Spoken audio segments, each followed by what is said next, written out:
Good morning. Hey, if you're watching this, I hope you're having a good day. And we're going to try to go through Henry IV, Part 1 with some other details. I feel as if I may be jumping around a little bit here, but I hope I help clarify some of the things going on in this play. As I have all semester, remember that we're wrapping things up. We've got Henry IV today. Remember the comedies paper is due at 11:59 p.m. Remember that we're doing Henry IV next week. The quiz is next Friday. Quinn presents, and the final paper is due May 8th at 11:59 p.m.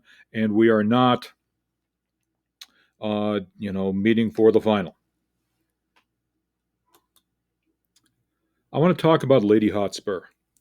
And I think there are three things that we need to think of as we look at this quotation and we look at the character.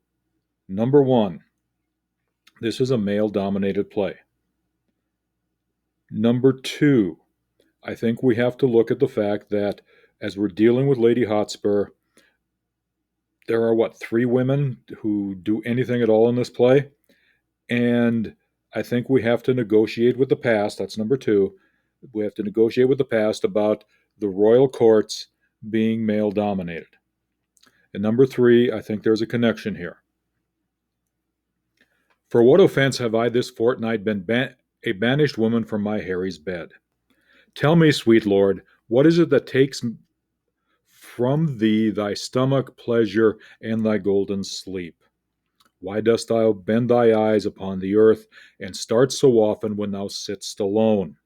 And then there's this whole list of why are you in such a terrible mood? And then there's this whole list of military commands and all of the things that seems to be doing and talking in his sleep. And then in thy face strange motions have appeared, such as we see when men restrain their breath on some great sudden hest. Oh, what portents are these?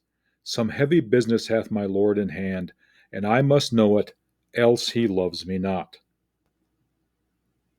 If we read this carefully, I think we can automatically take a look at Portia. Is Brutus sick?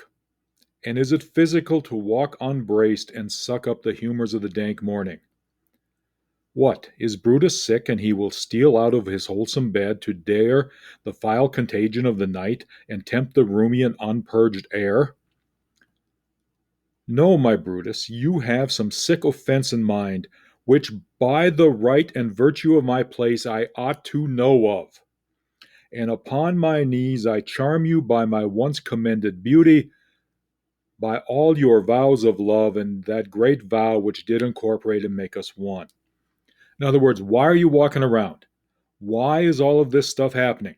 What's going on in your head? They're doing the same thing. Hotspur's wife, Lady Hotspur, Brutus's wife, Portia, are doing the same thing. And we've got these people showing up, and they were hiding their faces even from darkness. And if we continue with Portia, within the bond of marriage, tell me, Brutus, is it expected I should know no secrets that appertain to you?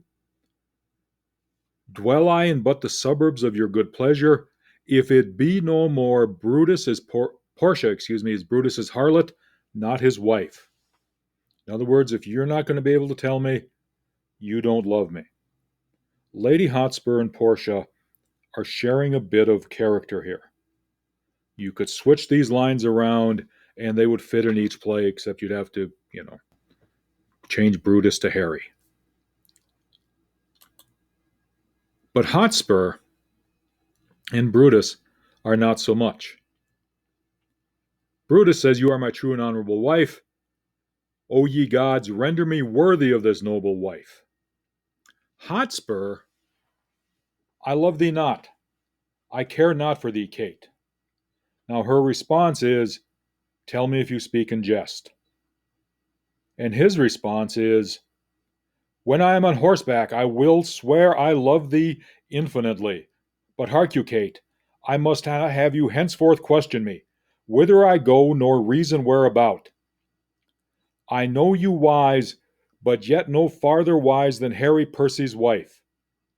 Constant you are, but yet a woman, and for secrecy no later closer will I, for I will believe. In other words, you're my wife, but you're a woman.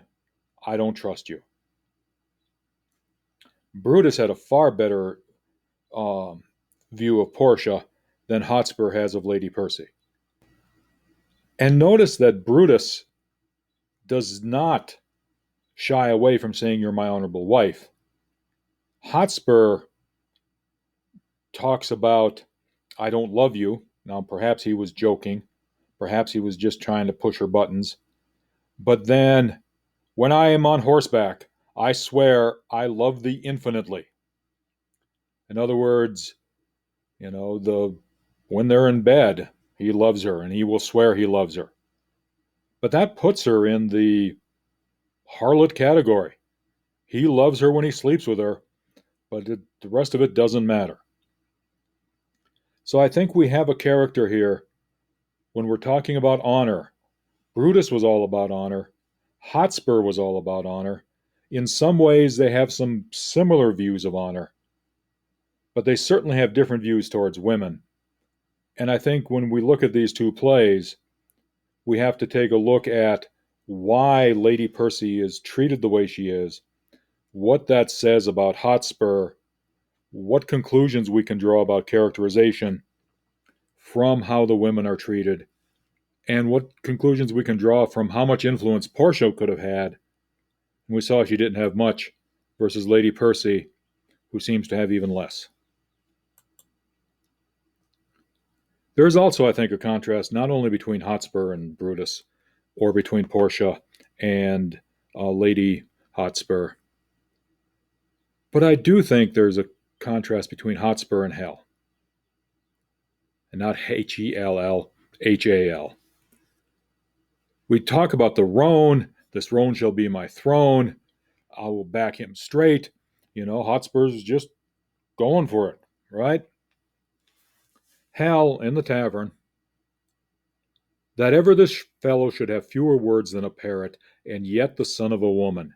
His industry is upstairs and downstairs. His eloquence a parcel of a reckoning. I am not yet of Percy's mind, the Hotspur of the North. He that killed some 6 or 7 dozen Scots at breakfast, washes his hands and says to his wife, "Fie upon this quiet life, I want work." "Oh, my sweet Harry," says she, "how many hast thou killed today?" "Give my roan horse a drench," says he, and answers, "some 14, an hour after, a trifle, a trifle." I think it's important to understand that as we go through, Hotspur doesn't get people. Certainly doesn't get his wife. Hal gets people. And he'll have some direct quotations later on, or I'll talk about them later on, where he talks about his skills at getting people, at understanding people. This, I think, is a demonstration of that. He gets Hotspur. He's in jest, he's being sarcastic, he's going over the top, but this is not that different than what Hotspur was doing when he was talking with his wife. Hal gets people, and I think that becomes part of his skill. That also creates that Machiavellian temperament that we'll talk about later in this presentation and we've talked about in class. I haven't done much talking about Eastship, or excuse me, about place, but I do think place is important here. The first one is the tavern, okay? And notice in the tavern, they play at court. They play at being king and prince. And the first time around, we have Prince Hal asking Falstaff to be the king. And Falstaff, gets the idea that he's going to have a good time. They're going to joke about being the king and being the prince. And Falstaff is going to take the place of King Henry. He is going to be Hal's surrogate father here. And in a lot of ways, he's Hal's surrogate father in the sense that he's teaching Hal all of the bad stuff, the unvirtuous stuff that Hal should not be doing, as his father's trying to teach him a bit of virtue. But Falstaff remains Falstaff. As they play and as Falstaff condemns Hal, then he all of a sudden goes, "A good and portly man, in faith, and a corpulent, of a cheerful look, a pleasing eye, and a most noble carriage, and as I think his age some 50, or by Our Lady inclining to 60. And now I remember me, his name is Falstaff. If that man should be lewdly given, he deceiveth me. For Harry, I see virtue in his looks. If then the tree may be known by the fruit, as the fruit by the tree, then I speak it, there is virtue in that Falstaff. Him keep with, the rest banish." Now, obviously, the king is not going to say this. Falstaff is being Falstaff. He can't be anything else. And he is going to give us all a laugh. Okay? He's going to kind of condemn the prince, but he's going to be Falstaff and build himself up. Okay? Notice again the biblical allusion. If the tree be known by its fruit, there are just, this play is sprinkled with them. And perhaps there were others that we should have talked about in previous plays, but this one I think it's important. But Prince Hal gets people. When they switch roles in the tavern, and when Prince Hal takes the role of king, "Swearest thou, ungracious boy, henceforth ne'er look upon me, thou art violently carried away from grace. There's a devil haunts thee in the likeness of an old fat man, a ton of a man thy companion. Why dost thou converse with that trunk of humours, that bolting hutch of beastliness, that swollen parcel of dropsies, that huge bombard of sack, that stuffed cloak bag of guts, that roasted Manningtree ox with the pudding in his belly, that reverend vice, that grey iniquity, that father ruffian, that vanity in years? Wherein is he good but taste sack and drink it? Wherein neat and cleanly but to carve a capon and eat it? Wherein cunning but in craft? Wherein crafty but in villainy? Wherein villainous but in all things? Wherein worthy but nothing?" Look, this is absolutely positively Falstaff. And yet Prince Hal has this soft spot for Falstaff. He's going to overlook a multitude of sins, if I can drop a biblical allusion. He's going to overlook a multitude of sins. But this is what his father would say. He gets people. This is how his father would talk about Falstaff. And yet, we're going to have a bunch of drunk people laughing in the tavern as they create the faux throne room, the faux palace. But Prince Hal gets people, and I think it's important to understand that. When we get to Bangor, and we have Hotspur, and we have everybody else plotting, there's a different feel. And notice that the different feel is called up, I think, by 3 or 4 different things. Number one, there's the magic. I can call spirits from the vasty deep. And you notice that Hotspur is being very, very practical. Will they come when you do call for them? And again, when he talks about commanding the devil, Hotspur's, again, a very, very practical person. I can teach thee cause to shame the devil by telling truth. Tell truth and shame the devil. If thou have power to raise him, bring him thither, and I'll be sworn I have power to shame him hence. Oh, while you live, tell truth and shame the devil. Pretty good quotation. But Hotspur is all about the truth. There seems to be this magical element. And this magical element, I think, is also linked to the languages that we'll talk about in the next slide.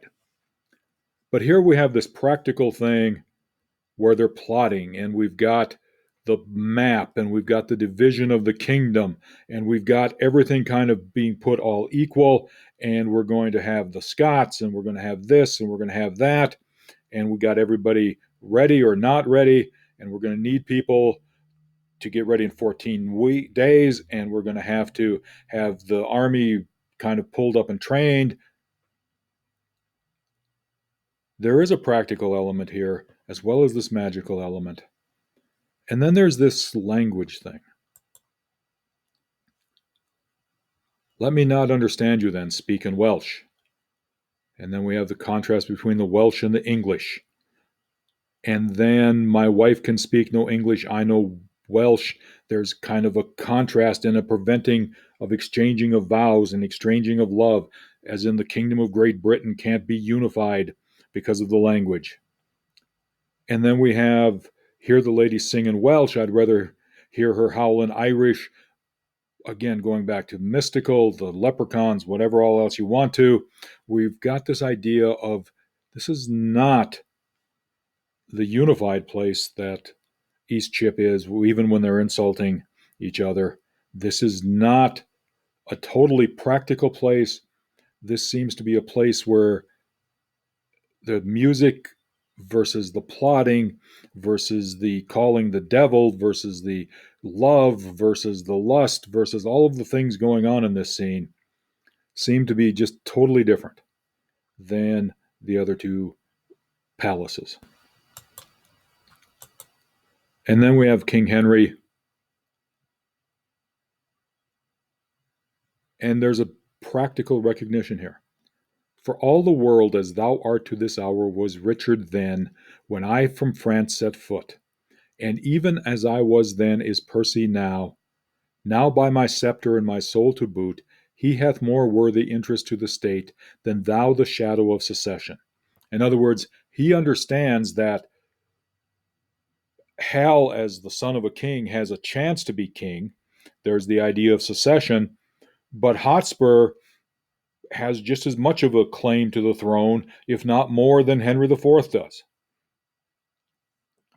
And then all of this stuff about he doth fill fields with harness in the realm, turns head against the lion's arm drawed, and being no more in debt to yours than thou, leads ancient lords and reverend bishops on to bloody battles and to bruising arms. But wherefore do I tell these news to thee, Harry? Do I tell thee of my foes, which art my nearest and dearest enemy, that thou that art like enough, though vassal fear, base inclination and start of spleen to fight against me under Percy's pay, to dog his heels and curtsy at his frown, to show how much thou art degenerate. In other words, look, I'm telling you this because we don't know if you've got it in you to be Percy. We don't know if you've got it in you to be Hotspur. But you have to understand, you're not guaranteed to be king. He's got as good a claim as you do just by replacing me as my son. And then Prince Hal, that shall be the day when ere it lights, that this same child of honor and renown, this gallant Hotspur, this all-praised knight, and your unthought of Harry chance to meet. For every honor sitting on his helm, I would they were multitudes, and on my head my shames redoubled. For the time will come that I shall make this northern youth exchange his glorious deeds for my indignities. Percy is but my factor, good my lord, to engross up glorious deeds on my behalf, and I will call him to so strict account that he shall render every glory up, yea, even the slightest worship of his time, or I will tear the reckoning from his heart. This in the name of God I promise here, the which if he be pleased I shall perform. I do beseech your majesty may salve the long-grown wounds of my intemperance. If not, the end of my life cancels all bands, and I will die 100,000 deaths ere break the smallest parcel of this vow. In other words, look, I'm underestimated. I'm not much of anything. And the fact the more glory he gets and the more I'm underestimated, the better chance I have of beating him, the better chance I have of destroying him. And I'm going to do it. Again, there's this Machiavellian thing going on here. We got it in the early in the play where he says, I'm throwing off all of this stuff. I'm going to meet Hotspur. I'm going to win. And all of this stuff is just kind of a game. I am appearing one thing, when I'm actually the other. And I think if we put the plays together, we kind of have Henry IV at the top of the triangle, Henry IV and the palace, Falstaff and Eastchip, Hotspur and Bangor. The places revealing the people, but I think the places also show kind of where Harry is, or where Hal is, excuse me. He's kind of in the throne room, he's kind of in Eastchip, and he knows he has to go against Hotspur. Think this will wrap it up for today. I'm not going to do a daily writing. I hope everybody has a good weekend. We'll pick this up Monday.